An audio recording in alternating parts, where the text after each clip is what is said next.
वक्रतुंड महाकाय वक्रतुंड महाकाय सूर्यकोटि समप्रभ सूर्यकोटि समप्रभ निर्विघ्नं कुरु मे देव निर्विघ्नं कुरु मे देव शुभकार्येषु सर्वदा शुभकार्येषु सर्वदा।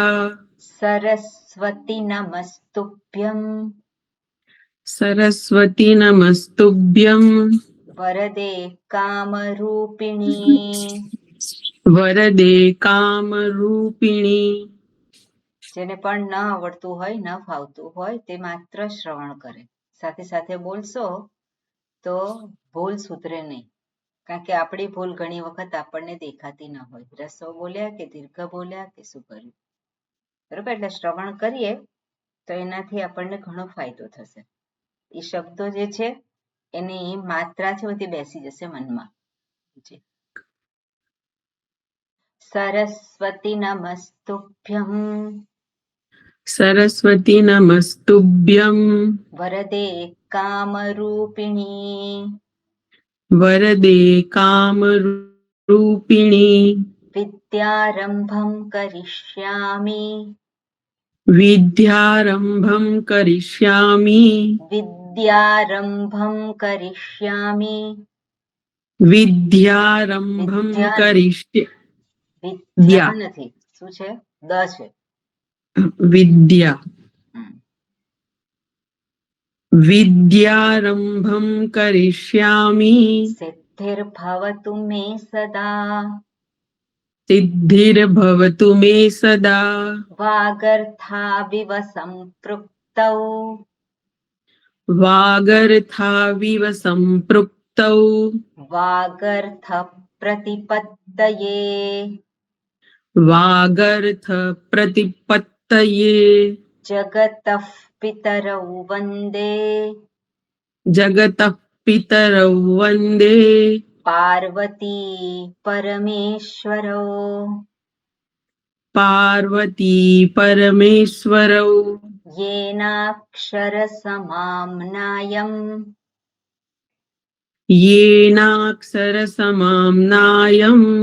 अधिगम्य महेश्वरात् अधिगम्य महेश्वरात् कृत्स्नं व्याकरणं प्रोक्तम् कृत्स्नं व्याकरणं प्रोक्तम् तस्मै पाणिनये नमः तस्मै पाणिनये नमः। वाक्यकारं वररुचिं वाक्यकारं वररुचिं भाष्यकारं पतञ्जलिं भाष्यकारं पतञ्जलिं पाणिनिं सूत्रकारं च पाणिनिं सूत्रकारं च पाणिनिं सूत्रकारं च पाणिनिं सूत्रकारं च प्रणतोऽस्मि मुनित्रयम् प्रणतोऽस्मि मुनित्रयम्। रामो राजमणिः सदा विजयते रामो राजमणिः सदा विजयते रामं रमेशं भजे रामं रमेशं भजे रामेणाभिहता निशाचरचमूः रामेणाभिहता निशाचरचमूः रामेण रामेण रामेण रामेण विहता निशाचरचमूः विहता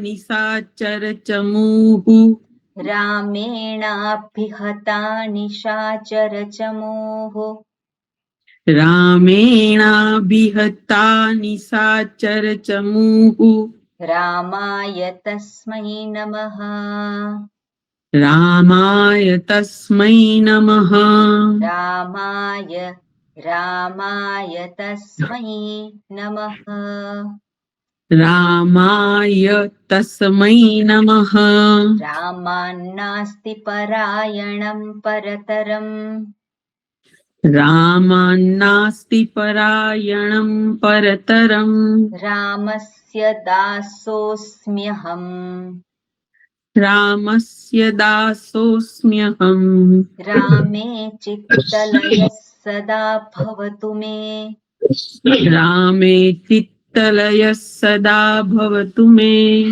रामे रामे रामे चित्तलयः सदा भवतु मे रामे चित्तलयः सदा भवतु मे भो राम मामुद्धर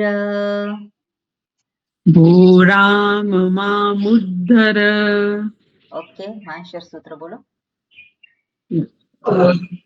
ऐ ऋण रुल रुक ए ओंग ऐ औ हयवरट लाय यमंगणनम झभई गढ़ धस जबगढ़ खफ छठ थ चटतौ कपई स श सर हल इति माहेश्वराणि सूत्राणि ओके बताने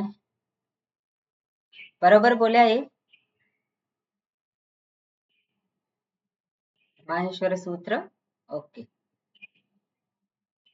બરોબર આપણે ઈત પ્રકરણ જોયું ઈત કોને કહેવાય છે એના પછી પ્રત્યાહાર જે છે એ જોયા હતા અને કેવી રીતે ગણવાના એ બધું આપણને આપેલું છે હવે તમે અષ્ટાધ્યાયી છે એમાં પ્રત્યાહારની સૂચિ આપેલી છે શરૂઆતમાં એટલે તમે આમાં જોઈ શકો શરૂઆતમાં જે છે સૂત્રો શરૂ થાય એની પહેલા આપણે સૂત્ર શરૂ થાય એની પહેલા 21 નંબરના પાન ઉપર જુઓ પેજ નંબર 21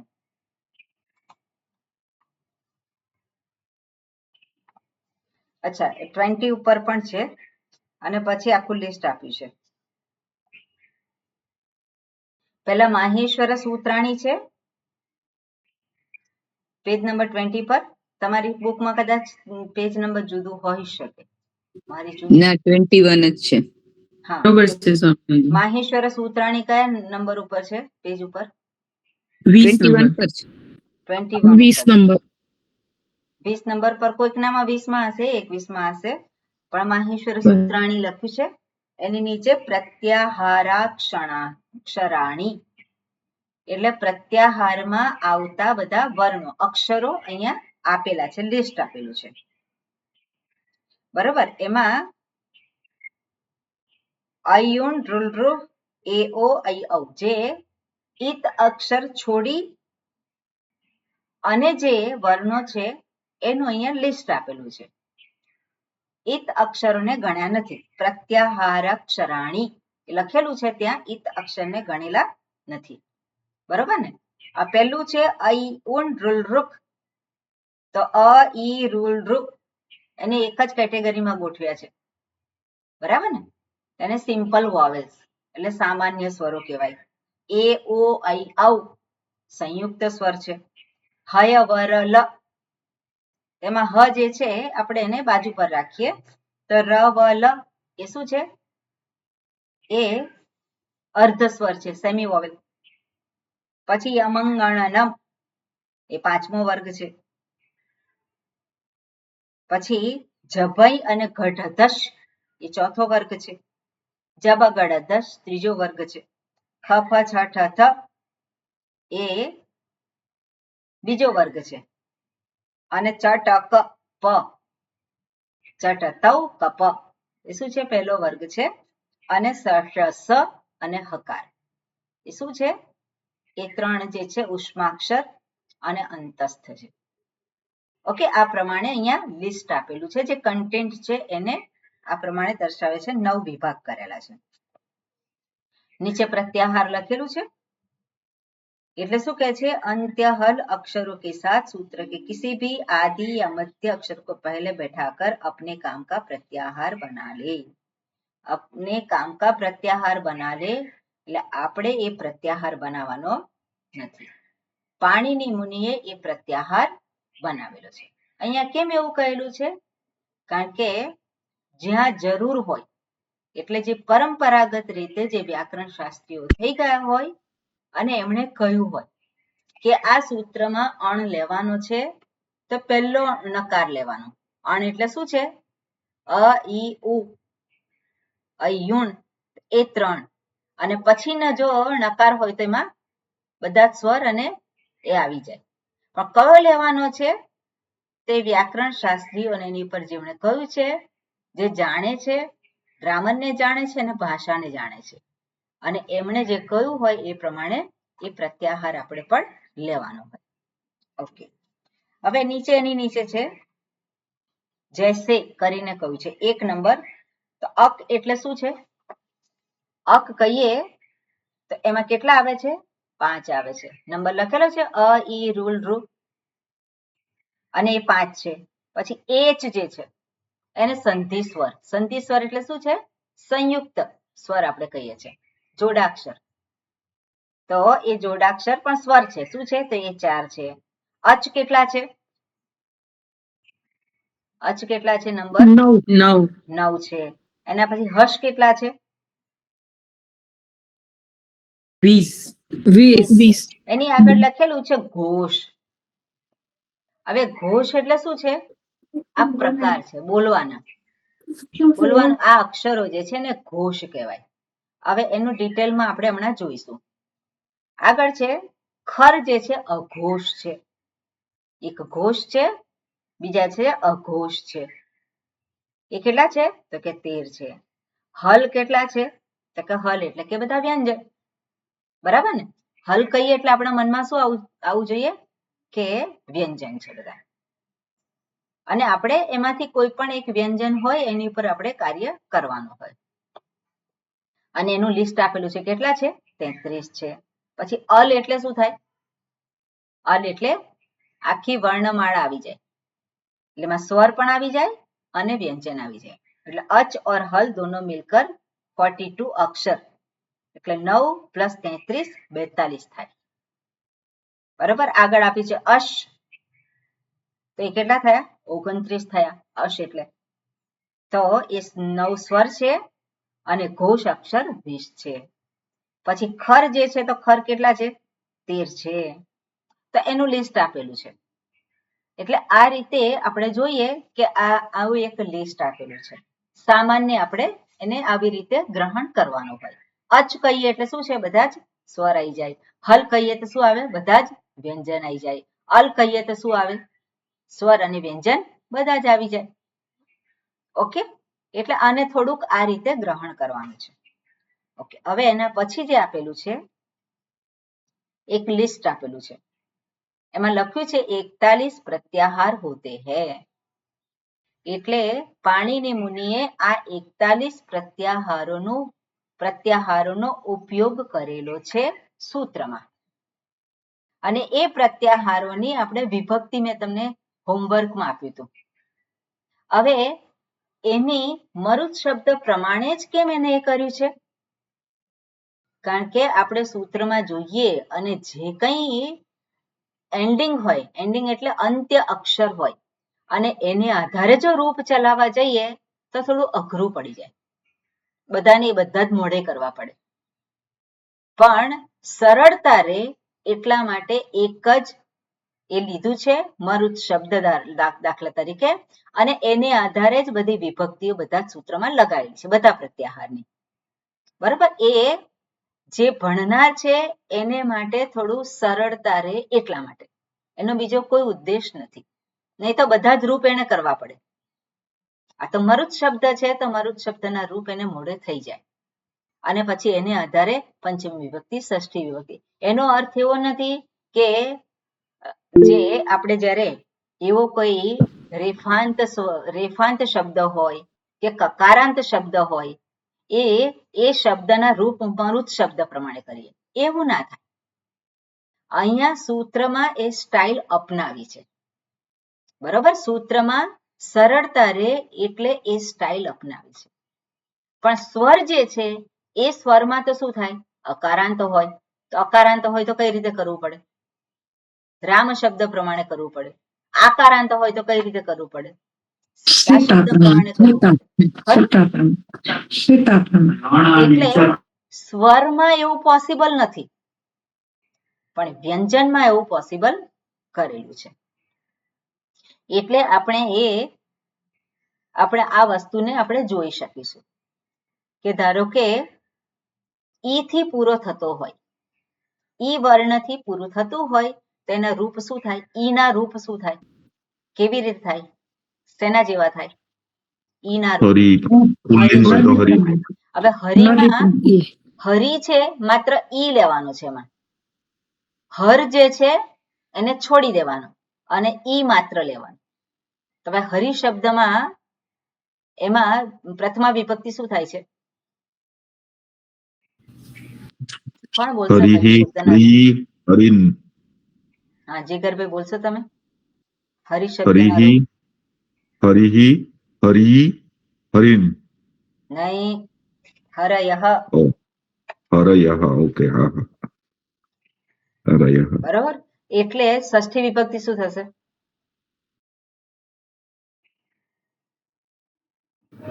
હરે હરિયોહો હરિનામ. શું થશે હેમાલીબેન? હરે હે હરિયોહો હરે હે હરિયોહો હરિણામ. બરોબર, હરે હે. હવે અહીંયા શું હરિ ઈ નો શું થયો? એ થયો ને, હરે હે. તો હવે માત્ર ઈ હોય તો એનું રૂપ શું થાય? ષષ્ઠી વિભક્તિ એ હે એ હે. એટલે સૂત્રમાં આપણને એ હે આપ્યું હોય તો એ હે એ પંચમી વિભક્તિ ષષ્ઠી વિભક્તિ એક વચન છે, તેનું પ્રાતિપદિક શું થાય? ઈ થાય. બરાબર, એનું પ્રાતિપદિક ઈ થાય. એટલે આ વસ્તુને આપણે જોવાની છે. એટલે ઈકાર હોય તો હરિ શબ્દ પ્રમાણે, ઈકાર હોય તો નદી શબ્દ પ્રમાણે. ખરું ને? એટલે એના રૂપ એટલા માટે આપણને આવડવા જોઈએ. જે સ્વરાંત શબ્દ છે એના રૂપ આપણને ખબર હોવી જોઈએ. એટલીસ્ટ પ્રથમા વિભક્તિ, તૃતીયા વિભક્તિ, ષષ્ઠી અને સપ્તમી, આટલા રૂપ આપણને બધાના જ મોઢે ના રહે તો એના રૂપ સામાન્ય જે છે એ તો આપણને તરત ખબર પડવી જોઈએ કે હરે હે આવે છે, ત્યાં હરયઃ આવે છે. ઓકે, એટલે એ રૂપ તમારે જોતા રહેવાનું.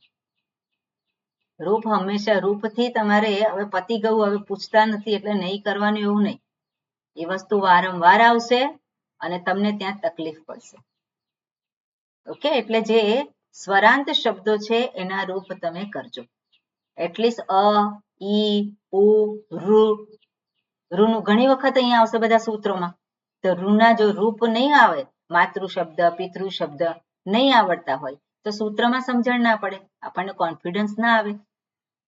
એટલે એ બધા કરવા જરૂરી છે.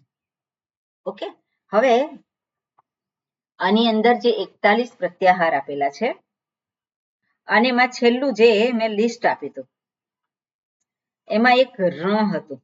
આમાં જે આપેલા છે એમાં પહેલું સૂત્ર જે છે, પહેલું જે આપેલું છે અણ છે, એટલે અ થી શરૂ થયું અને નકાર. બીજું આપ્યું છે તો કયા છે? અ થી શરૂ થયો અને કકાર સુધીના છે અક. બીજો છે તે ઇક અને ઉક.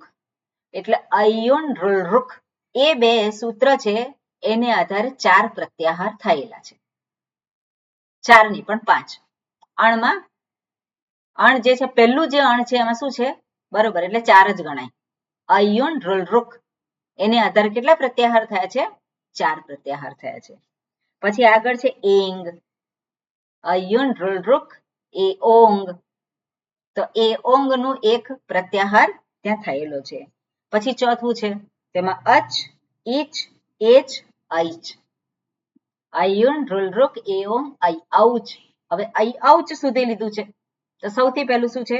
શરૂ થયું અ થી અને અચ એટલે બધા જ સ્વર. પછી ઈચ એટલે અ છોડીને બધા જ સ્વર. પછી એચ છે, એચ એટલે સંયુક્ત અક્ષર આવી ગયા. અને ઐચ છે તો શું થયું છે? એ ઐ અને ઔ બે આવે છે. ઓકે, એટલે પછી આવે છે અઠ.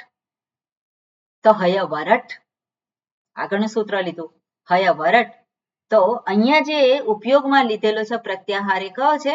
અટ છે, એટલે અ થી શરૂ કરીને ટકાર, એટલે બધા જ સ્વર અને અર્ધ સ્વર અને હકાર પણ છે ત્યાં. પછી આગળ છે અણ, ઈણ અને યણ. અહીંયા છઠ્ઠું શું? હય, વરટ અને લણ. તો લણ જે છે ત્યાં સુધીમાં કેટલા પ્રત્યાહાર છે? તો કે અણ છે, ઈણ છે અને યણ છે. ખ્યાલ આવે છે આમાં? આ કઈ રીતે કર્યું છે કે ફરી સમજાવું? એટલે જેમ જેમ પ્રત્યાહાર આપણે માહેશ્વર સૂત્ર વધતા જાય છે તેમ તેમ કયા પ્રત્યાહારો બનાવેલા છે એનું આ લિસ્ટ બનાવેલું છે. એટલે એમ કરીને ટોટલ કેટલા છે? 41 છે. હવે જે ર કે છે એમાં રમાં શું છે કે હય વરટ. ઓકે, હય વરટ જે છે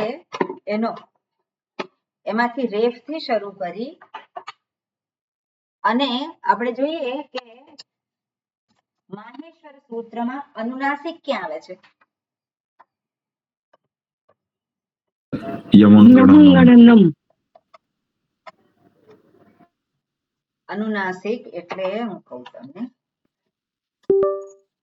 અહીંયા જે અનુનાસિક જે છે પ્રત્યાહાર કરીએ છે એની અંદર યમંગણનમ એ લેવાનું નથી અનુનાસિક તરીકે.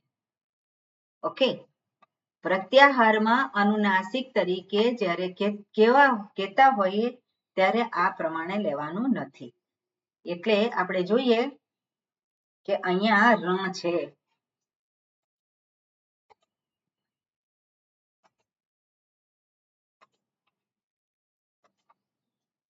તો અહીંયા આ જે ર જે છે આવી રીતનું છે ને, ર આવી રીતનું છે. હવે જે માહેશ્વર સૂત્રમાં શરૂ થાય છે હય વરટ, આ છે આ પ્રમાણે છે. અને પછીનું સૂત્ર કયું છે? લણ. લણ. પછીનું જે છે શું છે? લણ. પણ અહીંયા શું છે? આમ છે લણમાં, કેના પછી છે? માહેશ્વર સૂત્ર જુઓ, એમાં લખેલું જ છે. એમાં છે ઉપર, લ ઉપર છે સ્વર. લ ઉપર છે ને? હાજી. બરાબર. હવે આ જે અનુનાસિક અને જે કહીએ એ ક્યાં આવે? લકાર પછી આવે ને, લણ પહેલા લકાર આવે. એટલે ર જે છે એની અંદર હય વરટનો ર અને લકાર, રેફ અને લકાર આવશે. આ જે ર પ્રત્યાહાર છે એમાં શું આવશે? ઓકે, રેફ અને લકાર આવશે. થઈ ગયું ક્લિયર? આ જીગરભાઈ? હા હા. ઓકે, હવે બીજું કઈ એમાં કઈ તકલીફ હોય તો કહો. એટલે તમારા બંને પ્રશ્નોનો જવાબ લગભગ આવી ગયો. સ્વામીજી આમાં એટલે આ જે 20 નંબર ઉપર જે લખ્યું છે એમાં લ ઉપર આ ચંદ્રબિંદુ આમાં નથી લખેલું.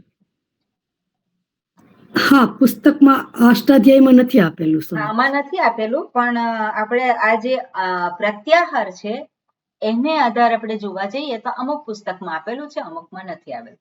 પણ ર પ્રત્યાહારમાં શું આવી શકે? તો રેફ અને લકાર. ઓકે, હા. ઓકે, એટલે એનો સૂત્રમાં પ્રયોગ થયેલો છે આ પ્રમાણે. કઈ વાત, બરાબર છે. ક્લિયર? આના સિવાય બીજું કઈ?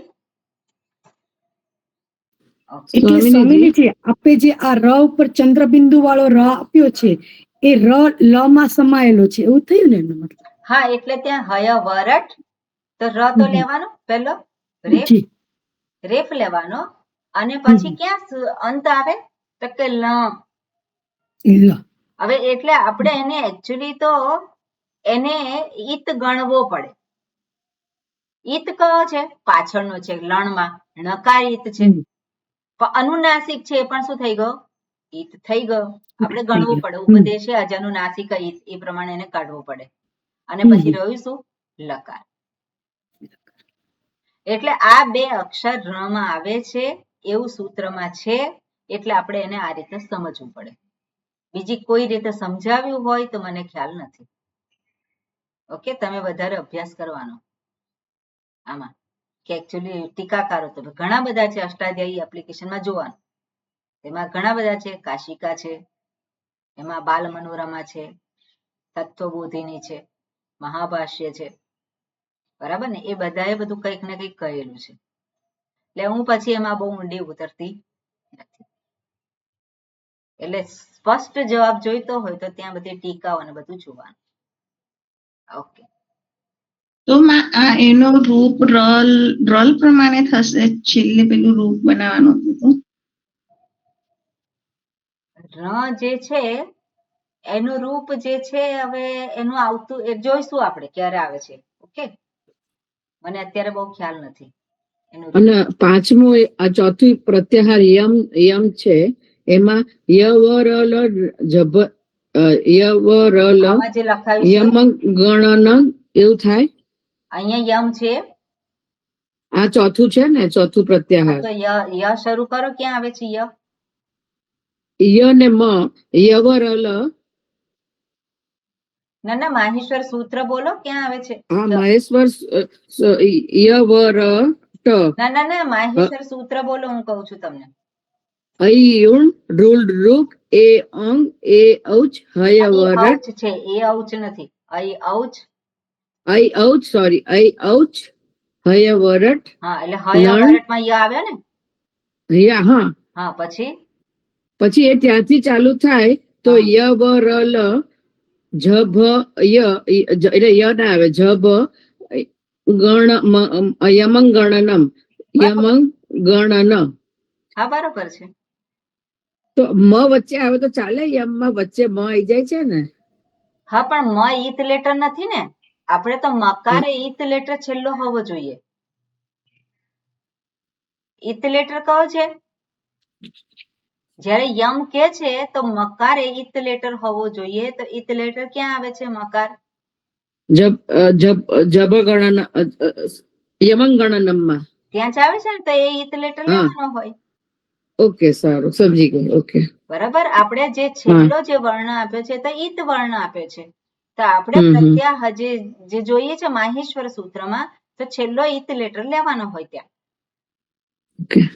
બરોબર, બધાને ખ્યાલ આવી ગયો આ વસ્તુ? જી, આ બધા જે પ્રત્યાહાર આપેલા છે એમાં જે બીજો વર્ણ જે છે ઈત લેટર છે, અને એ માહેશ્વર સૂત્રનો છે. એટલે માહેશ્વર સૂત્રમાં એ શોધી કાઢવાનો, અને ત્યાં સુધીના બધા જ વર્ણો ત્યાં આવી જાય. Okay, thank you.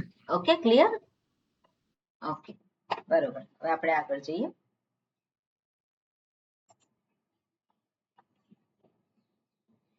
બરોબર, ગયે વખતે સ્વરના વિશે વાત કરેલી હતી કે સ્વર જુદા જુદા પ્રકારના હોય છે. એટલે જુદા જુદા પ્રકાર એટલે એને બોલવાની સ્ટાઇલ, એના ઉચ્ચારણ કરવાની સ્ટાઇલ જે છે એ જુદી જુદી હોઈ શકે. એ કેટલી છે? મેક્સિમમ 18 રીતે એક જ સ્વરને આપણે બોલી શકીએ. એમાં આપણે જોયું હતું કે પહેલું તો રસ્વ, દીર્ઘ અને પ્લુત, પછી ઉદાત્ત, અનુદાત્ત, સ્વરિત, અને બીજું છે અનુનાસિક, અનનુનાસિક. અનુનાસિક એટલે નાકની સહાયથી બોલવાનું, અને બીજું છે અનનુનાસિક એટલે જેમાં નાકની સહાય લેવાની. આ રીતે જે કંઈ ઉચ્ચારણ કરવામાં આવે છે એ 18 પ્રકારનું છે. ઓકે, કોઈ પણ. એટલે કયા કયા સ્વર? તો અ, ઈ, ઋ, અ, ઈ, અયુણ, ઋ, જે કહે છે 5 એ, પણ એમાં જે ઋ જે છે એના 18 નથી થતા. કેમ? કારણ કે એને દીર્ઘ નથી, એનો દીર્ઘ છે નહીં, એટલે એના 18 નહીં થાય, પણ 12 થશે. અને એ બધી જે છે આપણે એ વસ્તુ અહીંયા જોવાની છે. અને સાથે સાથે આપણે જોયું હતું કે રસ્વ કોને કહેવાય, દીર્ઘ કોને કહેવાય, સંયોગ કોને કહેવાય, પછી ગુરુ કોને કહેવાય, ઉદાત્ત જે છે એને કોણ, આ બધી ગઈ વખતે આપણે જોયું હતું. અનુનાસિક, અનનુનાસિક. અને આ કોઠો તમને આપેલો હતો મેં, અને એ કોઠામાં તમે જોયું હશે હવે આપણે એને સમજીએ કે રસ્વ જે લખ્યું છે, રસ્વ, દીર્ઘ અને પ્લુત, બધાને દેખાય છે કે થોડુંક મોટું કરું? દેખાય છે. દેખાય છે. થોડુંક મોટું કરો. એ તમે ઝૂમ કરશો તો થશે તમારાથી. બરોબર, હવે દેખાય છે?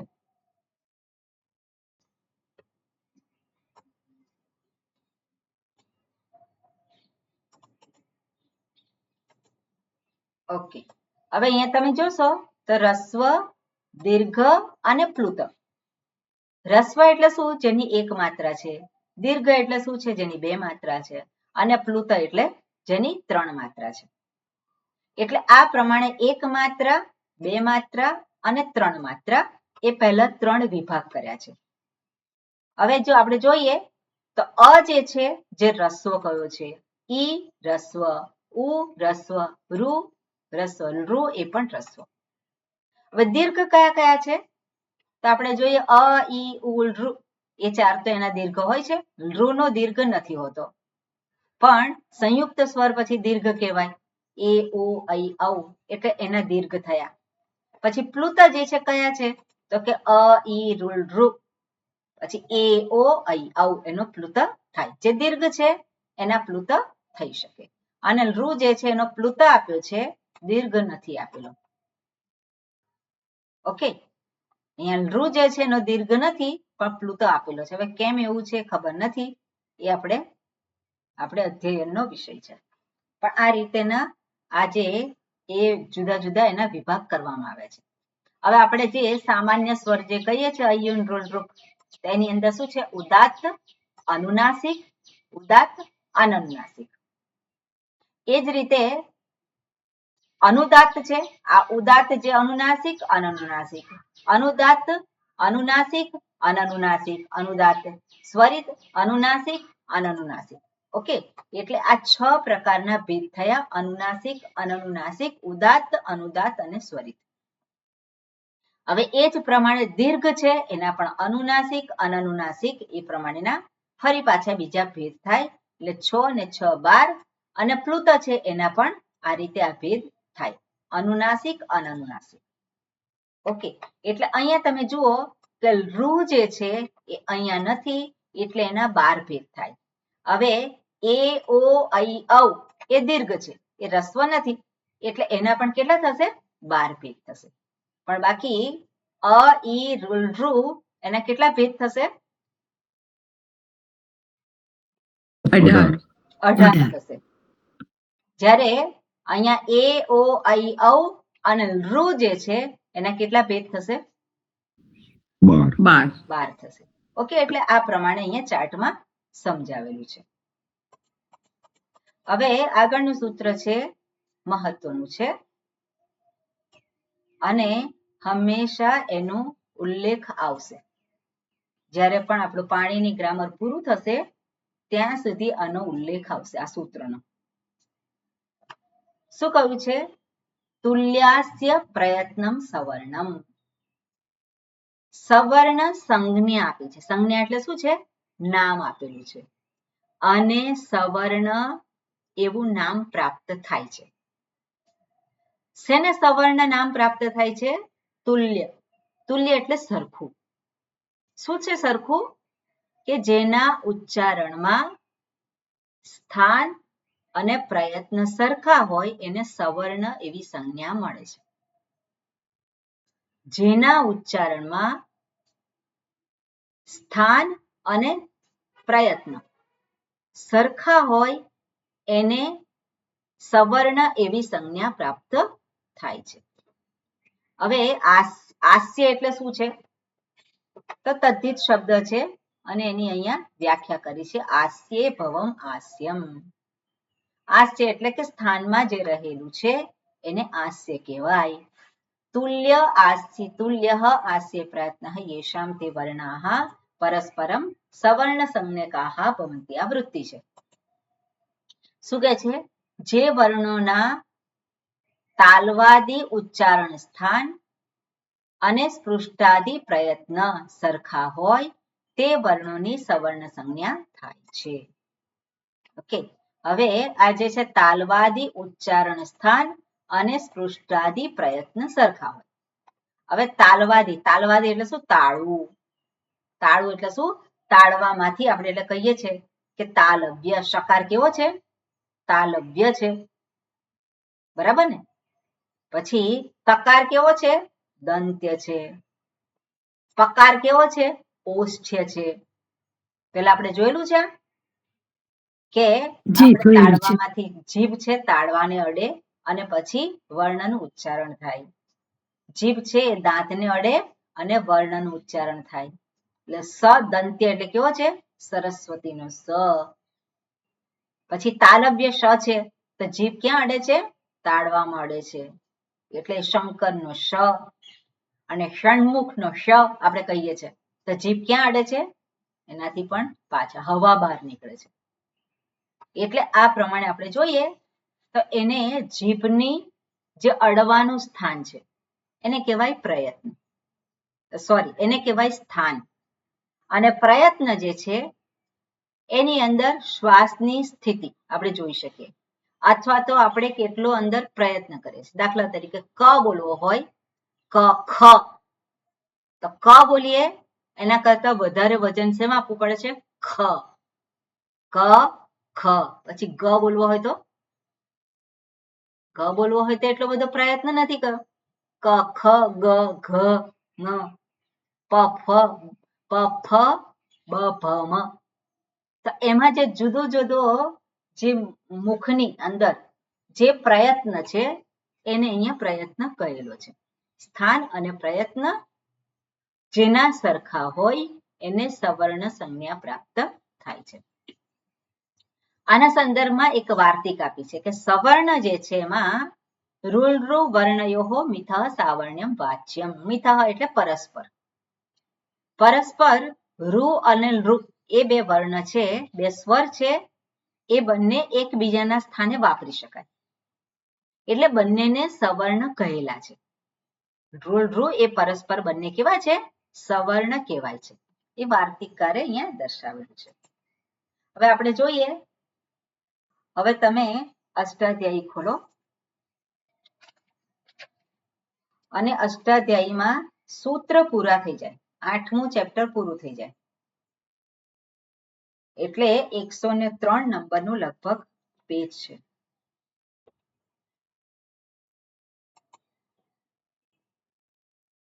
જ્યાં 8 4 68 નંબરનું સૂત્ર પૂરું થયું. કયો નંબર છે તમારે પેજ નંબર અષ્ટાધ્યાયીમાં? 103 જ છે. 103 જ છે. ત્યાં શું લખ્યું છે? પાણિનીય શિક્ષા સૂત્ર પાઠ. પાણિની મુનિએ જે આ શિક્ષા પાઠની રચના કરી છે એ અહીંયા આપેલો છે અને એમાં શ્લોક આપેલો છે. આકાશ વાયુ પ્રભવ શરીરાત. મળી ગયો બધાને શ્લોક? આકાશ વાયુ પ્રભવ શરીરાત સમુચ્ચરન વક્ત્રમુપૈતિ નાદઃ સ્થાનાંતરેષુ પ્રવિભજ્યમાનઃ વર્ણત્વમ આગચ્છતિ યહ સહ શબ્દઃ. શબ્દ કેવું છે કે જે વર્ણને પ્રાપ્ત કરેલો છે, એટલે વર્ણોથી જ શબ્દ બનેલો છે. અને એ વર્ણો જે છે એ વર્ણ કહેવાય છે. કઈ રીતે એ થાય છે? એની ઉત્પત્તિ કઈ રીતે થઈ છે? તો કે આકાશ વાયુ પ્રભવ શરીરાત. શરીરાત પંચમી વિભક્તિ, શરીરમાંથી. આકાશ એટલે કે જેને આપણે કે સ્પેસ. જો મુખમાં સ્પેસ ના હોય, મોઢું બંધ હોય તો એકે વર્ણનું ઉચ્ચારણ થાય. એટલે વર્ણનું ઉચ્ચારણ કરવા માટે મોઢું પહોળું કરવું પડે. શું છે? આકાશ છે, સ્પેસ છે. ત્યાં વાયુની જરૂર પડે કે નહીં? વાયુ છે એને પણ જરૂર પડે. એટલે આકાશ વાયુ પ્રભવ, એટલે આકાશ અને વાયુ જે છે એના સંયોગથી વર્ણનું ઉચ્ચારણ કરવામાં આવે છે. એટલે પ્રભવ શરીરાત સમુચ્ચરન વક્ત્રમુપૈતિ નાદઃ. નાદઃ એટલે કોઈ પણ અવાજ. અવાજ જે છે સમુચ્ચરન એટલે એનું ઉચ્ચારણ થાય છે. વક્ત્ર, વક્ત્ર એટલે મુખ, એટલે મુખમાંથી વર્ણનું ઉચ્ચારણ થાય છે આકાશ અને વાયુના સંયોગથી, એની સહાયથી. સ્થાનાંતરેષુ, સ્થાનાંતરેષુ એટલે જુદા જુદા સ્થાન, જુદા જુદા સ્થાન. પ્રવિભજ્યમાન, એના વિભાગ કરવામાં આવ્યા. મુખમાં બધા અનેક ભાગનું વિભાજન કરવામાં આવ્યું અને પછી વર્ણત્વમ આગચ્છતિ, વર્ણનો ઉત્પત્તિ થઈ. એટલે મુખની અંદર જેને આપણે કહેવાય ફોનેટિક્સ, ફોનેટિક્સ એટલે શું છે? કઈ જગ્યાએથી ક્યાં કયો અક્ષરનો કયા વર્ણનું ઉચ્ચારણ કરવું. એટલે આપણને સ્પષ્ટ રીતે અહીંયા દર્શાવી દીધેલું છે કે સ ક્યાંથી બોલવાનો, શ ક્યાંથી બોલવાનું, એનું સ્થાન, ઉચ્ચારણ, એનો પ્રયત્ન, એ બધું જ આપેલું છે. એટલે સવર્ણ કોને કહેવાય? તો જેમાં સ્થાન અને પ્રયત્ન સરખા હોય એને કહેવામાં આવે છે સવર્ણ. બરોબર? એ છે. ઓકે, હવે તમે નીચે જુઓ. આગળના શ્લોક નથી જોતા આપણે, પણ નીચે સ્થાન પ્રકરણમ. હવે સ્થાન પ્રકરણ પહેલું જે છે સૂત્ર, અકુહ વિસર્જનીયાહા કંઠ્યાહા.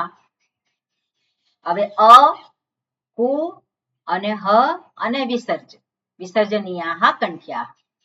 તો આનું સ્થાન, સ્થાન કયું છે? કંઠમાંથી આ વર્ણોનું ઉચ્ચારણ થાય છે. કયા કયા વર્ણો છે? અ જે છે કંઠમાંથી એનું ઉચ્ચારણ થાય, એ સ્થાન છે. કુ, કુ એટલે શું?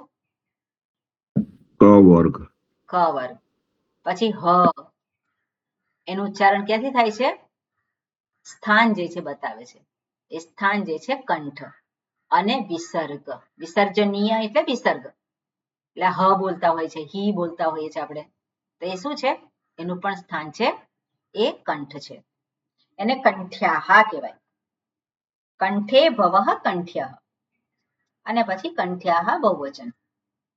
આગળ છે બીજું છે સૂત્ર, એમાં થોડી એક્સ્ટ્રા માહિતી આપેલી છે અને એ બધું જ આપણે જોવાના નથી. આપણે સામાન્ય જે છે એ વસ્તુને આપણે જોઈશું. ત્રીજું છે સૂત્ર, જિહ્વા મૂલ્યઃ જિહ્વ્યઃ. જિહ્વા મૂલ્યઃ, તો જિહ્વા મૂલ્ય કોને કહ્યું છે? અને જિહ્વ્ય. તો જિહ્વા મૂલ્ય, આપણે એવો શબ્દ આવી ગયો છે જિહ્વા મૂલ્ય, ક્યારે આવે? તો ક અને ખ વચ્ચે જ્યારે બોલીએ છીએ. એટલે વિસર્ગનું ઉચ્ચારણ, એટલે વિસર્ગ પછી કકાર કે ખકાર હોય તો એનું જિહ્વા મૂલ્ય થાય. એટલે જીહવાનું મૂળ એટલે શું છે? ત્યાંથી એનું ઉચ્ચારણ કરવાનું હોય. એટલે કકાર જે છે, કકાર ખકાર, એટલે વિસર્ગ પછી જો ક વર્ગ આવતો હોય તો એનું ઉચ્ચારણ, વિસર્ગનું ઉચ્ચારણ કયું કરવાનું હોય? કકાર કે ખકાર, જીહવા મૂલ્ય થાય. ક, ખ, ગ એ પણ કંઠ્ય છે, પણ અહીંયા જે છે જીહવા મૂલ્ય કોને કયા છે? તો કે કકાર અને ખકાર ટ્રેડિશનલથી કહ્યું છે. ગકાર કેમ ના આવે? એ પણ કંઠ્ય છે, પણ અહીંયા શું કહ્યું છે? જીહવા મૂલ્ય, એ એને કયા છે, કકાર ખકારને. ઓકે, પછી આગળ જે છે ક વર્ણ રૂ વર્ણશ્ચ જીહ્વ્યઃ. એટલે કકાર અને ર જે છે કેવા છે? જીહ્વ્ય, એટલે જીહવા ની સહાયથી એને આ સ્થાન છે એનું. ઓકે, એના પછી આપણે જોઈશું સાતમું સૂત્ર. જુઓ, ઈચુ યશાહા તાલવ્યાહા. હવે ઈ વર્ણ, છુ એટલે ચ વર્ગ, યકાર અને શકાર, યશાહા તાલવ્યાહા, સંધિ થયેલી છે. એટલે ઈચુ યશાહા તાલવ્યા, આ બધું શું છે? એનું સ્થાન કયું છે? આ બધા વર્ણોનું તાળવું છે. આગળ છે ઋતુ રસા મૂર્ધા. તો કયા કયા વર્ણો હશે ઋતુ રસામાં? કોણ કહેશે? રૂ, ટ વર્ગ, રકાર એટલે રેફ અને શ મૂર્ધન્ય. આ બધા છે કેવા છે? એનું સ્થાન છે મૂર્ધા. પછી આગળ તમે જુઓ 11મું સૂત્ર, ઋતુ લસા દંત્યાહા, એટલે એમાં ઋતુ એટલે ઋ જે છે એ સ્વર, તુ એટલે તવર્ગ, લ એટલે લકાર અને સકાર, એ બધા કેવા છે? દંત્યાહા. દંત્ય. પછી 12મું સૂત્ર છે વકારો દંત્યોષ્ઠ્ય. વકાર બોલવાનો હોય તો કેવી રીતે બોલે છે? વ વ વ વ. દંત્ય એટલે દાંત જે ઓષ્ઠ્ય. છે એ હોઠને અડે છે, એનું સ્થાન છે આ. વકારો વ. દંત્યોષ્ઠ. પછી 14મું સૂત્ર જુઓ, ઉપપદ્માનીયા ઓષ્ઠ્યાહા. તો ઉ આપણે બોલીએ ઉ. ઉ એટલે શું? ઉ એટલે પવર્ગ. પવર્ગ. અને બીજું છે ઉપધમાનીય. ઉપધમાનીય કોને કહીએ છીએ? પ ને ફ આપણે જ્યારે પકાર ને વકાર અને બોલીએ. ફકાર, એવી ફકાર રીતે અને જે ફકાર. ઉચ્ચારણ કરીએ છીએ એને શું કહેવાય છે? ઉપધમાનીય. પછી અનુસ્વાર યમાહ નાસિક્યાહા. અનુસ્વાર યમાહા. હવે યમ કોને કહેવામાં આવે છે? પહેલા એક લિસ્ટ આપેલું હતું. વિસર્ગ છે, અનુસ્વાર છે, ઉપધમાનીય, જીહ્વામૂલીય અને બીજું પણ એક રહી ગયું, એને યમા કહેવાય. તો યમાહા એનું ઉચ્ચારણ ક્યાંથી થાય છે? તો કહ્યું છે કે અનુસ્વાર યમાહા નાસિક્યાહા. તો અનુસ્વાર અને યમ જેને કહેવામાં આવે છે એને એનું સ્થાન કયું છે? નાસિકા છે. ત્યાંથી નાસિકાની ત્યાંથી બોલવાનું છે. એટલે આ પ્રમાણે આને અહીંયા દર્શાવ્યું છે. ઓકે, હવે આગળ બીજા પેજ ઉપર જુઓ. હર્ષાબેન માઇક બંધ કરજો. આગળ જે છે કરણ પ્રકરણ. આગળનું જે છે ઓકે, આગળનું સૂત્ર જોવાનું છે. 18મું જુઓ, એ દૈતૌ કંઠ્ય તાલવ્યૌ. એ દૈતૌ એટલે એત અને ઐ. ઓકે, એ અને ઐ જે છે એ કંઠ્ય અને તાલવ્ય. કંઠ એટલે કંઠ અને તાળું, એ જે છે એ અને ઐ એ બંને કંઠ અને તાલવ્ય એનું સ્થાન છે. એટલે ઓ દૌતૌ એટલે ઓ અને ઔ. એ ઓ અને ઔ શું છે? કંઠ્ય ઓષ્ઠૌ. ખ્યાલ આવે? આ એનું સ્થાન છે. બરોબર. પછી યમંગણ નમાહા સ્વસ્થાન નાસિકા સ્થાનાહા. જે અનુનાસિક જેને કહીએ છીએ આપણે, 5મો વર્ગ, એ શું છે? એને નાસિક સ્થાનાહા એટલે નાકની સહાયથી એને એનું સ્થાન શું છે? નાસિકાથી એને લેવાના હોય છે. ઓકે, બરોબર. અહીંયા આનું આટલું પૂરતું છે. આગળ છે કરણ પ્રકરણમ લખ્યું છે. તો કરણ એટલે શું છે? સાધન.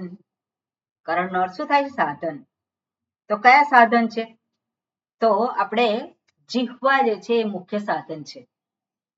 એટલે જીભની સહાયથી જ બધા વર્ણો આપણે બોલીએ છીએ.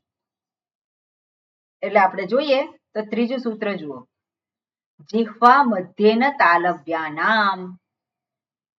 તાલવ્ય જે છે એ બધા કેવા છે? જીહ્વા મધ્યેન. જ્યારે તાળવા ઉપર કયા તાલવ્ય છે? શ, પછી ટ, ઠ, ડ, ઢ, ણ. તો જીભના કયા ભાગમાંથી એ થાય છે? વચ્ચેનો ભાગ છે એ અડે છે, ખરું ને? તાલવ્ય જ્યારે જીભ અડાઈએ છે તો જીભનો કયો ભાગ વપરાય છે? તો વચ્ચેનો ભાગ વપરાય છે. પછી જોઈએ આપણે આગળનું શું છે? જીહ્વ ઉપાગ્રેણ મૂર્ધન્યાનામ. તો મૂર્ધન્ય છે, ઉપ અગ્રેણ. તો મૂર્ધ્ય કયા છે? શ, સ. શ જે છે મૂર્ધ્ય છે. પછી ટ, ઠ, ડ, ઢ, ન. તો જીભનો આપણે જોઈએ કે એ ઉચ્ચારણ કરવા માટે જીભનો કયા ભાગનો વપરાશ થાય છે? એટલે જીહ્વાનું સ્થાન જે છે એને કરણ તરીકે દર્શાવેલું છે. ઓકે, આગળ જે છે અંતઃ પ્રયત્ન. અંતઃ પ્રયત્ન આગળ ચોથું છે બાહ્ય પ્રયત્ન. અંતઃ પ્રયત્ન, બાહ્ય પ્રયત્ન એ પણ ત્યાં છે. તો આપણે જોઈએ એમાં અંતઃ પ્રયત્ન છે. તો આપણે જોઈએ કે ત્રીજું સૂત્ર છે આભ્યંતરઃ તાવત. આભ્યંતર તાવ એટલે અંતર પ્રયત્ન અહીંયા દર્શાવે છે. પહેલા શું છે અંતઃ પ્રયત્ન કહો છે સ્પૃષ્ટકરણાહ સ્પર્શાહ. સ્પૃષ્ટકરણાહ એટલે જે સ્પર્શ જેને કહેવામાં આવે છે, એટલે કોઈક ને કોઈક જગ્યાએ સ્પર્શ થઈ અને વર્ણનું ઉચ્ચારણ થાય એને કેવા કહેવાય સ્પૃષ્ટ. હવે પ ફ બ ભ આ જે છે એ અડ્યું એને શું કહેવાય સ્પૃષ્ટ કહેવાય. ચ છ જ તો જીભ કોઈક ને કોઈ સ્થાને અડે તેને શું કહેવાય આભ્યંતર પ્રયત્ન. એટલે એમાં આપણે જોઈશું શું છે સ્પૃષ્ટકરણાહ સ્પર્શાહ એટલે જીભ કોઈક ને કોઈક જગ્યાએ અડી અને પછી જે થાય એને કહેવાય સ્પર્શાહ. ઈષત સ્પૃષ્ટકરણાહ અંતસ્થાહ નીચે કરેલું છે. હવે ઈષત સ્પૃષ્ટ એટલે જીભ થોડીક અડે છે એને શું કહેવાય છે અંતસ્થાહ. અંતસ્થાહ કયા છે અંતસ્થ. અંતસ્થ છે સ શ અને સ. બરોબર એને અંતસ્થ કહેવાય છે. તો એમાં ઈષત સ્પૃષ્ટ આપણે જોઈએ કે જીભ કેટલી અડે છે સ શ સ. ઈષત સ્પૃષ્ટ કહેવાય એટલે થોડી જરાક અડે છે એટલે એને ઈષત સ્પૃષ્ટ કહે છે. પછી ઈષદ વિવૃત્ત કરણ ઉષ્માણ. ઓકે ઉષ્માણ સ પણ અહીંયા જે છે ઈષદ સ્પૃષ્ટ એ શું છે હય વર એમાં ય વ ર લ. ઓકે હય વરટમાં જે છે એમાં ય વ ર લ એ જે છે એને કહેવાય છે એને અંતસ્થાહ કહેવાય ય વ ર લ. અને ઉષ્માક્ષર ઉષ્માણ જે છે એ સ છે. બરાબર એટલે ઈષદ વિવૃત્ત કરણાહ ઉષ્માણ અથવા તો વિવૃત્ત કરણાવા. ઓકે વિવૃત્ત કરણાહ સ્વરાહ. તો સ્વર બધા કેવા છે વિવૃત્ત છે. વિવૃત્ત એટલે અ ઈ ઉ એ બોલવામાં જીભ ક્યાં અડે છે અડે છે જીભ ઈ એ બધા વિવૃત્ત કહેવાય. બરાબર એટલે વિવૃત્ત કરણાહ સ્વરાહ. સંવૃત તુ અકાર પણ અકાર જે છે એને સંવૃત કહેવામાં આવે છે. બધા જે છે એ વિવૃત્ત છે પણ અ જે છે આપણે મોઢું પોળું કર્યા વગર પણ બોલાય છે. બીજા બધામાં શું થાય છે આ ઈ અ બોલવા હોય તો એમ પણ ખાલી મોઢું પોળું કરી એટલે અ બોલાય એટલે છે સંવૃત તુ અકાર ઇતિ એષ અંતઃ પ્રયત્ન. એટલે અંતઃ પ્રયત્ન આ પ્રમાણે એ રીતે બાહ્ય પ્રયત્ન પણ રહેલો છે. પછી આગળ બધા વિભાગ આપેલા છે સ્થાન પીડ અને પ્રકરણ. પછી આજે છઠ્ઠું પ્રકરણ છે વૃત્તિકાર પ્રકરણ પ્રક્રમ પ્રકરણ નાભિતલ પ્રકરણ. આ રીતે જે સ્વરનું સ્થાન અને પ્રયત્ન કયા પ્રકારનો છે એને સ્પષ્ટ રીતે દર્શાવ્યું છે. એમાં જે આપણે કયા 18 જે છે બધા ભેદ એ બધા ભેદનું અહીંયા વર્ણન કરેલું છે. હવે આપણે પંડિત થવાનું નથી એટલે આપણે રસ્વ અને દીર્ઘના સંદર્ભમાં આપણે માથાકૂટ કરવાની છે. નથી પ્લુતના સંદર્ભમાં માથાકૂટ કરવાની, નથી અનુદાત્ત ઉદાત્ત સ્વરિત એ બધા કોઈ સંદર્ભમાં અનુનાસિક અનનુનાસિક એ બધું આપણે બહુ જોવાનું નથી. આપણે જે જોવાનું છે કેટલું જોવાનું છે રસ્વ અને દીર્ઘ બસ બે જ 18 નહીં પણ કેટલા બે પણ જાણવાના કેટલા એ 18 છે એ ખબર હોવી જોઈએ. ઓકે એટલે આ પ્રમાણે આપેલું છે. હવે જે આ છઠ્ઠું વૃત્તિકાર પ્રકરણ છે એને સમરી તરીકે આપણે જોઈ શકીએ. માં શું કહ્યું છે કે અવર્ણ રસ્વ દીર્ઘ પ્લુતત્વાત. અ જે છે કેવા છે રસ્વ દીર્ઘ પ્લુત. ત્રૈહી સ્વર શું છે ત્રયી સ્વર્યોપનયેન ચ અનુનાસિક્ય ભેદાચ સંખ્યા અષ્ટાદશાત્મક. ઓકે આપણે જે જોયું કે અવર્ણ જે છે એના 18 ભેદ છે. અહીંયા પહેલા સૂત્રમાં એવું કહ્યું. એવમ ઈ વર્ણાદયઃ, આ જ પ્રમાણે ઈ વર્ણ વગેરે માટે પણ જોવાનું. એટલે અના 18 ભેદ છે, એવી રીતે ઈ વગેરેને પણ 18 ભેદ આપણે ગણવાના. પણ લૃ વર્ણસ્ય દીર્ઘ ન સંતિ, લૃનો દીર્ઘ નથી. તમ દ્વાદશ ભેદમ આચક્ષતે, એટલા માટે એના કેટલા ભેદ છે? 12 ભેદ છે. યદૃચ્છા શબ્દે અશક્તિ ચ અનુકરણેવા, હવે એ આપણા માટે મહત્વનું નથી. આગળનું છે સંધિ અક્ષરાણામ રસ્વાહા ન સંતિ. આજે મહત્વનું નથી એટલે મન સમજણ પડતી નથી. ઓકે, અને જે જરૂરી છે એટલું થોડું કહું છું. ઓકે, આગળ છે સંધિ અક્ષરાણામ રસ્વાહા ન સંતિ. તો સંધિ અક્ષર છે એ, ઓ, ઐ, ઔ, તેનું રસ્વ નથી. એટલા માટે શું છે? તાની અપી દ્વાદશ પ્રભેદાની, એના પણ કેટલા છે? 12 ભેદ છે. અંતસ્થાઃ દ્વિપ્રભેદાઃ રેફવર્જિતાઃ સાનુનાસિકા નિરનુનાસિકાશ્ચ. અંતસ્થાઃ, તો અંતસ્થ કયા છે? અંતસ્થ આપણે હમણાં જોયું. કયા છે અંતસ્થાઃ? બરોબર, એટલે ય, વ, ર, લ. એમાં 2 છે. એમાં અનુનાસિક અને અનનુનાસિક. બરાબર, એમાં રેફ વર્જિતાઃ, રેફ સિવાયના તો કયા રહ્યા? ય, વ, લ. એટલે યકાર, વકાર અને લકાર, એ 3 અનુનાસિક, અનનુનાસિક, એ પ્રમાણે 2 ભેદ આવે છે. એટલે આપણે જોઈએ કે અ છે તો અના કેટલા છે? 18 છે. ઈ ના કેટલા છે? 18 છે. ઉ ના કેટલા છે? 18. ઋ ના કેટલા છે? 12 રી કેટલા છે? 18 છે. 18 જ થશે. પછી ઋ ના કેટલા છે? 12. 12 છે. એ ના કેટલા છે? 12. ઈ ના કેટલા છે? 12. ઐ ના કેટલા છે? 12. ઔ ના કેટલા છે?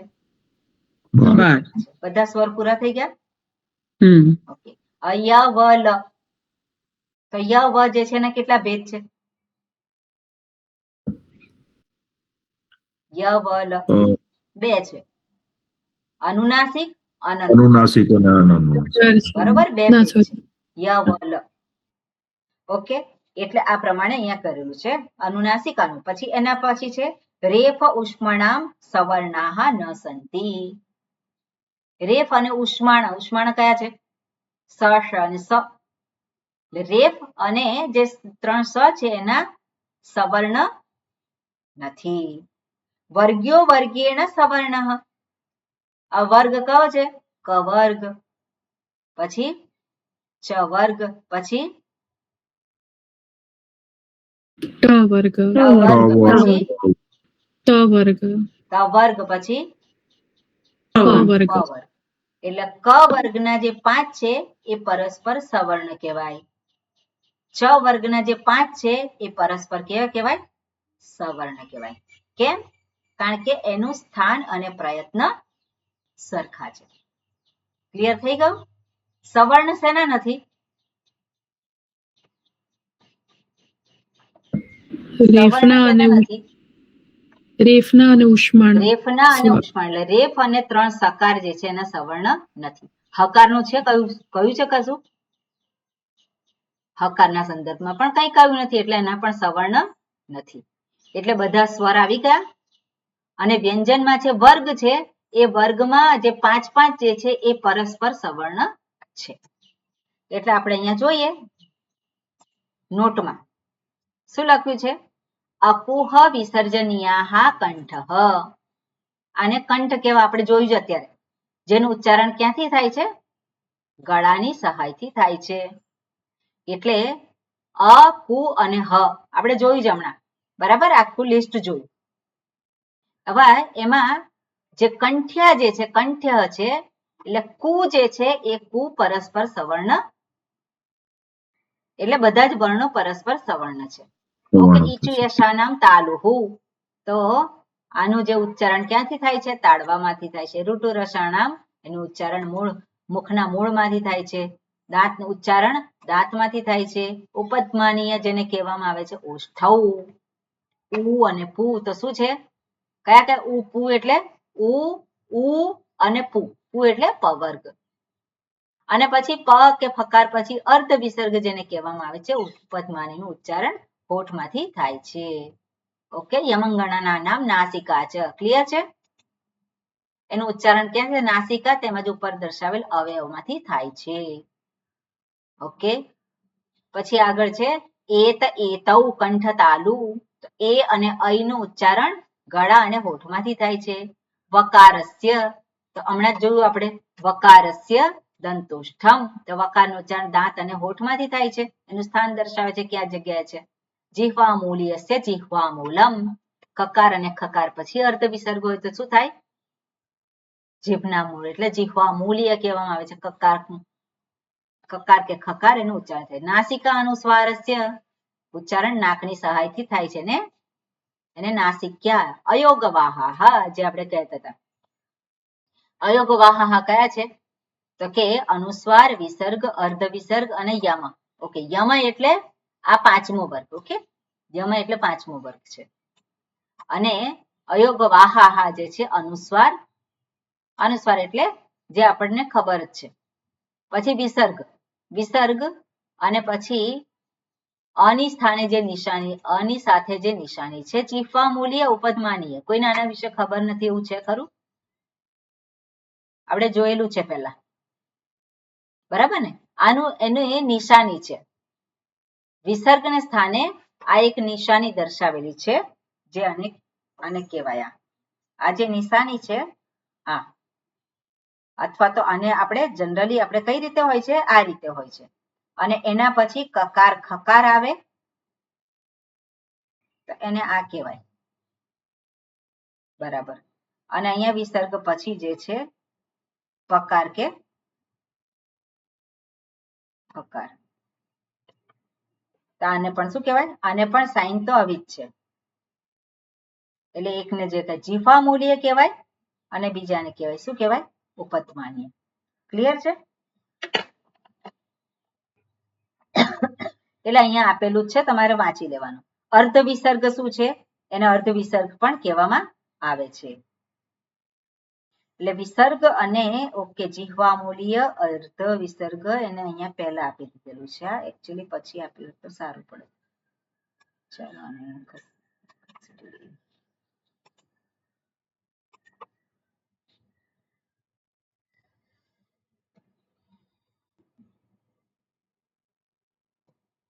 બરોબર. ઓકે, અને અર્ધ વિસર્ગ ને યમ જે છે એને અનુનાસિકમાં કહેવામાં આવે છે. ઓકે, હવે આગળ હવે ચેપ્ટર આ એક પૂરું થયું. અને હવે સંહિતાયામ. સંહિતાયામ સંધિને સંહિતાયામ કહેવામાં આવે છે. સંધિ છે એને પાણીની મુનિ સંહિતા એવો શબ્દ પ્રયોગ કરે છે. સંહિતા એટલે શું? સંધિ. સંધિ એટલે કે એવી જગ્યા કે જ્યાં બે વર્ણ એકબીજાની નજીક આવે ત્યારે બોલવામાં સુગમતા થાય એને માટે એ બે વર્ણમાં કોઈ ચોક્કસ પ્રકારનો ફેરફાર થાય છે. જેવી રીતે અ બોલીએ ત્યારે ગળાનું એનું સ્થાન છે ગળું, અને ઈ બોલવું હોય તો એનું સ્થાન કયું છે? તાળવું છે. તો એ બે વર્ણ જ્યારે નજીક આવે અ અને ઈ, તો ઈ બોલવાની જરૂર નથી. એ બોલવામાં સરળતા થાય એટલે શું થયું હોય? એ બેને સ્થાને એક બીજો અક્ષર આવે એને કહેવામાં આવે સંધિ. બેની જગ્યાએ બીજો એક અક્ષર આવી જાય, ત્રીજો જ અક્ષર આવે. એટલે એ નજીક આવે ત્યાં ગળું અને તાળવાનો ઉપયોગ થાય એવા વર્ણનો પ્રયોગ થાય છે. તો જોઈએ કે અ કંઠ્ય છે, ઈ તાલવ્ય છે, તેની જગ્યાએ ક બોલવાનો ઈ. બરોબર? એટલે સંધિમાં શું આવે? અ પછી ઈ હોય તેનું શું થઈ જાય? એ થઈ જાય. અ પછી ઉ હોય તો શું થઈ જાય? એટલે અ ઉ બોલવાનું બે થોડી તકલીફ પડે. એની જગ્યાએ શું થાય? બોલવામાં સુગમતા પડે એટલે અ અને ઉની જગ્યાએ ઓ કરી દીધો. આને કહેવાય સંધિ. ખ્યાલ આવ્યો? આપણે બોલીએ અ, રોકાઈ જઈએ અને પછી બોલીએ ઉ, તો ત્યાં સંધિ થાય નહીં. અ પછી તરત જ જો ઉ હોય તો બંનેના સ્થાને ઓ બોલાય. એટલે બોલવામાં સુગમતા પડે એટલા માટે જ અહીંયા સંધિ આવી રીતે એ બેની વચ્ચેનો એ બતાવેલો છે, કયો અક્ષર ગોઠવાય. ઓકે, આગળ 3 પ્રકારની સંધિ છે એ દર્શાવેલું છે અને આપણે જોયેલું છે કયા 3 પ્રકારની સંધિ છે? સ્વર સંધિ, વ્યંજન સંધિ અને વિસર્ગ સંધિ. હવે સ્વર સંધિ કોને કહેવાય? કોણ કહેશે? સ્વર સંધિ કોને કહેવાય? હાજી હિમાલીબેન. જ્યારે કોઈ પણ બે સ્વરો વચ્ચે સંધિ થાય ત્યારે એને સ્વર સંધિ કહેવાય. અને વ્યંજન સંધિ કોને કહેવાય? બે વ્યંજનો વચ્ચે સંધિ થાય ત્યારે. એટલે સ્વર અને વ્યંજન વચ્ચે સંધિ થાય? સ્વર અને વ્યંજન વચ્ચે સંધિ શક્ય છે? બરોબર? વ્યંજન અને સ્વર વચ્ચે સંધિ શક્ય નથી. સંધિ ક્યાં થાય છે? બે સ્વર અથવા તો બે વ્યંજન. બે સ્વર વચ્ચે સંધિ થાય એને કહેવાય સ્વર સંધિ. બે વ્યંજન વચ્ચે સંધિ થાય એને કહેવામાં આવે વ્યંજન સંધિ. જેને વિસર્ગ સંધિ કહેવામાં આવે છે, આપણે જોયેલું છે. વિસર્ગ સંધિ કહેવામાં આવે છે એ પણ વ્યંજન સંધિ અંતર્ગત જ આવે છે, પણ એનો ઉપયોગ ઘણો થતો હોય છે એટલે એક જુદો એનો પ્રકાર કહેવામાં આવ્યો છે, દર્શાવવામાં આવે છે. ખરેખર એવો જુદો એ પ્રકાર દર્શાવ્યો નથી. અને જે વ્યંજન સંધિ છે એ વ્યંજન સંધિ આપણે કહીએ છીએ બે વ્યંજનની વચ્ચે, પણ પાણીની મુનિએ એને માટે એવો શબ્દ સંધિ એવો શબ્દ વાપરેલો નથી. સ્વર સંધિ માટે એમણે સંહિતા એવો શબ્દ વાપરેલો છે.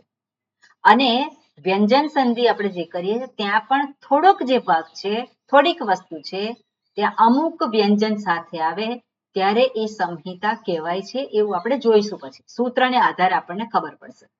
પણ બધી જગ્યાએ એને સંહિતા અધિકારમાં એટલે સંધિ ટોપિકમાં લીધું છે એવું આપણે જોઈ શકતા નથી.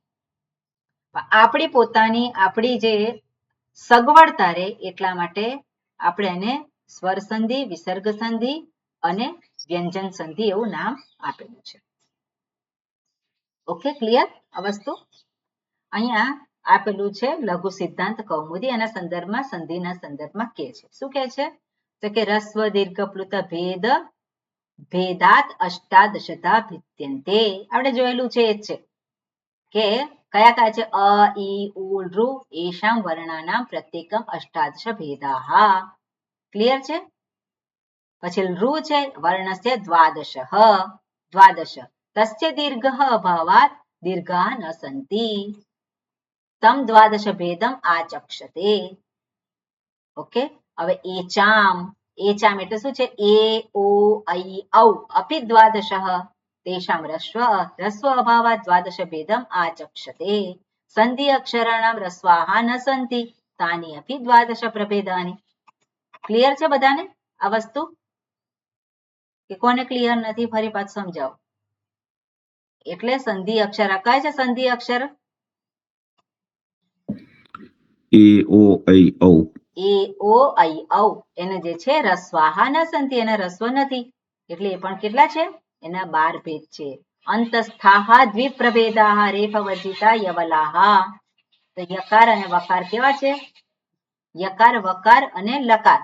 તો ય, વ, લ એ સાનુનાસિક નિરનાસિકાશ્ચ તે અપી સમાન જાતીય અંતસ્થાન પ્રતિ સવર્ણ સંજ્ઞા ભવન્તિ. રેફ ઉષ્મણામ સવર્ણાઃ ન સંતિ વર્ગ્યો વર્ગેણ સવર્ણ. જે આપણે જોયું પેલું એ જ વસ્તુ અહીંયા લઘુ સિદ્ધાંત કૌમુદીકાર કહે છે. ઓકે, એટલે આ પ્રમાણે સંધિ જે છે, સંધિ ક્યાં થાય? જ્યાં સવર્ણ હોય ત્યાં. બરોબર? સવર્ણ જે છે એની આપણે ઉપયોગિતા ક્યાં છે? જ્યાં સંધિ કરવાની છે ત્યાં. સંધિ એટલે બે અક્ષર જ્યારે બે વર્ણો જ્યારે નજીક આવે છે અને એને સંધિ સિચ્યુએશન કહેવાય. અને એ સંધિની સિચ્યુએશન થાય અને ત્યારે બેની જગ્યાએ કંઈક ત્રીજું આવે અથવા તો એકની જગ્યાએ બદલાય અથવા તો બંનેની જગ્યાએ બદલાય કે પછીનામાં બદલાય એ પ્રમાણે ફેરફાર થતા હોય છે. એને કહેવામાં આવે સંધિ. ઓકે, એટલે આ એક ચેપ્ટર આપણે અહીંયા પૂરું થયું. હવે આગળનું સૂત્ર છે સંધિની. એમાં જ છે આપણે જોઈશું કે જે સવર્ણ જે છે એ આપણે એ ચેપ્ટર જે છે અહીંયા એ દર્શાવીએ. પૂરું થયું. હવે અહીંયા ફરી પાછું દર્શાવે છે કે અણુદિત સવર્ણસ્ય ચ અપ્રત્યયઃ. તો સવર્ણ કોને ગણવા એને માટે અહીંયા દર્શાવ્યું છે. પ્રત્યય જ્યારે કયો હોય તો પ્રત્યયના સવર્ણ ગણવાના નથી. પણ અણુદિત, તો અણ પ્રત્યાહાર છે અને ઉદિત. ઉદિત એટલે કું ચું તું ટું પૂ. કુ એટલે શું? કવર્ગ. એમાં કું જે છે એમાં ઉ કેવો છે? અનુનાસિક છે. તો એ જે ઉદિત એટલે શું છે? કુમાં ઉ છે. તો એ ઉદિત જે છે એને ઉદિત કહેવાય છે કે ઉદિત અને અણ પ્રત્યાહાર. હવે અણ પ્રત્યાહાર એટલે કયો? અયુન રૂલરૂક નહીં. અયુન રૂલરૂક એવંગ અયૌ છયવરટ લણ. એ અણ જે છે એટલે બધા જ સ્વર અને અર્ધ સ્વર, વોવેલ્સ, સેમી વોવેલ્સ. અને ઉદિત એટલે કૂચું તૂટું. એ છે સવર્ણસ્ય ગ્રાહકઃ ભવતિ. ત્યાં જ સવર્ણ લેવાના છે. સ્વસ્ય ચ રૂપસ્ય પ્રત્યયમ વર્જયિત્વા. શું છે આપણે પછી જોઈશું એને.